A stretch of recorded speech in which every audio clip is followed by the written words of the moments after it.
Hey boys and girls, welcome to AP Government in the time of Corona one more time, and maybe for the last time. We're going to try to work through some material that I would have done in class had we been able to meet in class. Now, in this case, we're going to be talking about electing the president, which obviously means we'll be talking about the Electoral College. Now, that's not necessarily the most complicated subject. I know your textbook does a reasonable job of talking about some of these things. But I feel like there's some things that maybe I need to talk about in order to just make sure that some of the nuance has been covered. So in this PowerPoint/video, we're going to be talking about the influences of the founders, what kinds of things were the founders dealing with that made them have to or want to choose some system that, to be quite honest, is a little odd, a little weird, and at best we can call it unique in the world. But why would they have done that? So we'll talk about those influences, what their original plan looked like, and how that is not the plan we have today. So the next question is going to be, well, what the heck happened? Why did it change from what the founders wanted? And then we'll talk about, well, okay, so now that it has changed, how does it work? And what are the issues and concerns people have with the Electoral College, and why some people may want to get rid of it. So let's get started. So the first thing is to remember who and what the founders were dealing with at the time that they were writing the Constitution. So we've all seen this chart several times before, and right there in 1788-89, when the founders are writing and ratifying this document, you can see that on the chart that there was more concern for the states as individual states. Remember, we talked about this chart meaning, the United States is versus the United States are, the plural versus the singular. And remember, this blue line is the plural, indicating that people thought of the United States as a collection of individual states. And remember, the definition of state means that it is sovereign. And so we have sovereign states, and it's just a collection of these states that are working together. Well, when you think that of yourself as a group of individual states, you're going to want to create a system for choosing any kind of leadership which respects those individual states' desires. Now, of course, there's going to be a little bit of a spike here, right when the Constitution is getting written, sort of a burst of, unified excitement, but that quickly fades back to the norm, which at that time was to think of Virginia as a state independent from and sovereign from, say, another state. All right, so the first thing we have to remember is that the founders are living in this world, and that the founders, anything that they create, is going to have to respect those states. The second thing is this dude.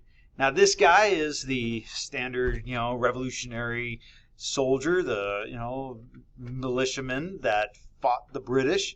And remember, a couple things were told to this guy. Number one, they told him that if he fights for his country and his freedoms, that he will have a say in how that country is governed in the future. And you can't go back now on that guy and on that word and just take that away from him. The second thing is the belief that democracy is really the only legitimate, long-lasting, stable government. And the reason for that is that lots of other problems and other governments have existed because the people eventually grew restless and dissatisfied. And the only way you could make sure that doesn't happen again is that those people had a hand in making the decisions and policies. So both from a moral perspective, we can't go back on our word and tell this guy, oh, thank you for dying for our new country, but we're not going to let you have the say in it that we told you were.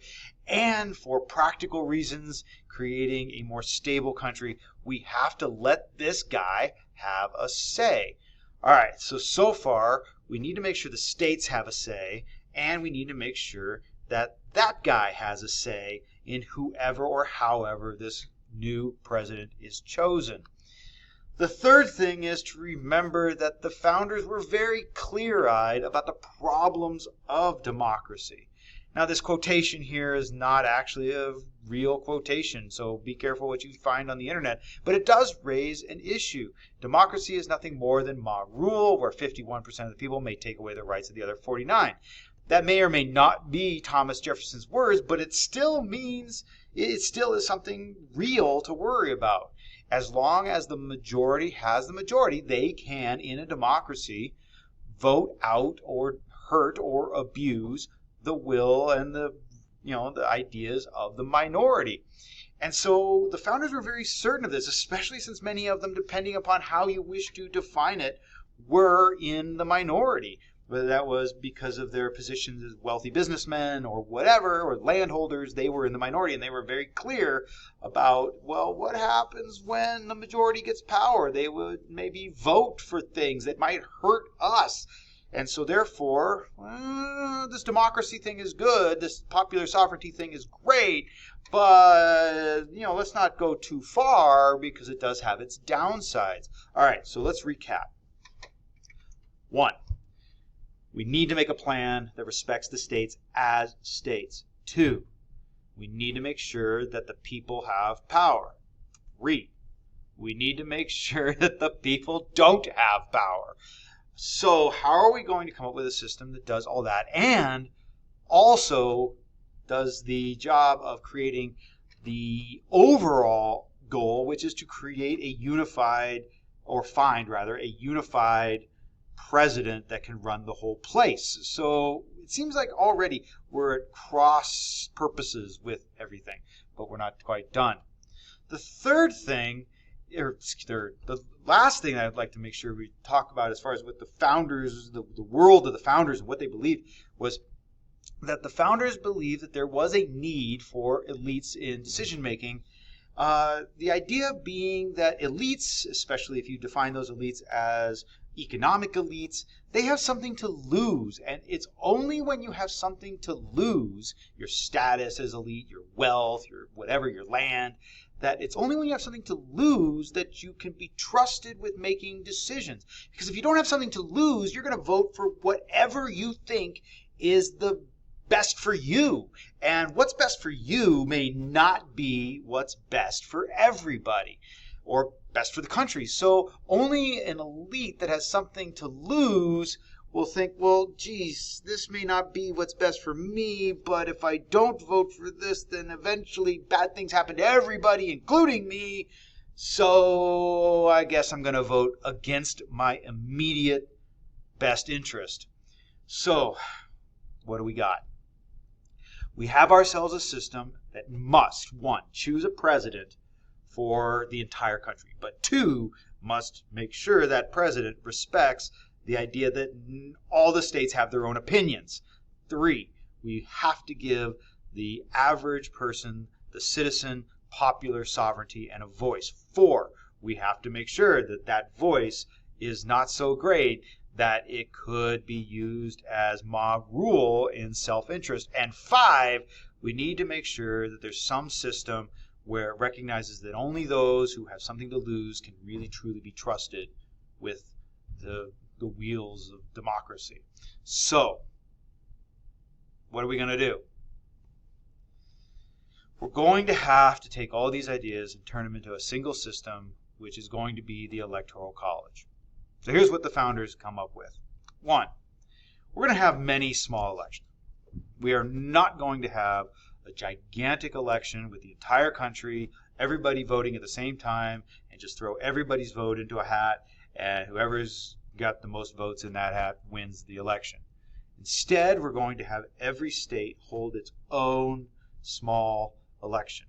So Virginia's going to have an election, and Connecticut's going to have an election, and everybody's going to have their own election. And Virginia's going to say, hey, George Washington won in Virginia, John Adams won in Connecticut, and we're going to have to take all these different small systems, which is going to respect the states as states, and we're going to have to jam them together in order to create one unified voice. And this has been the problem of federalism that we've been dealing with all year. How do we take the voice of many, many states and turn them into a single system?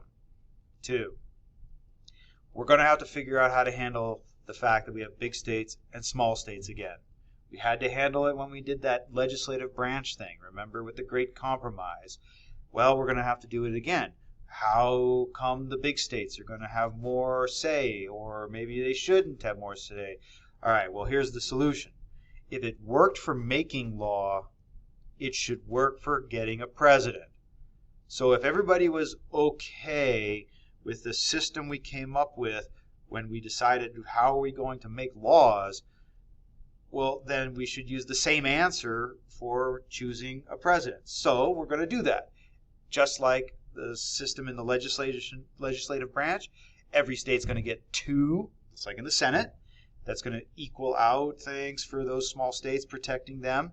But then we're going to have some sort of system for awarding more votes based on population, just like the House of Representatives, and therefore everybody gets the same basic deal they got when we were worrying about making a law. So in other words, let's put it this way.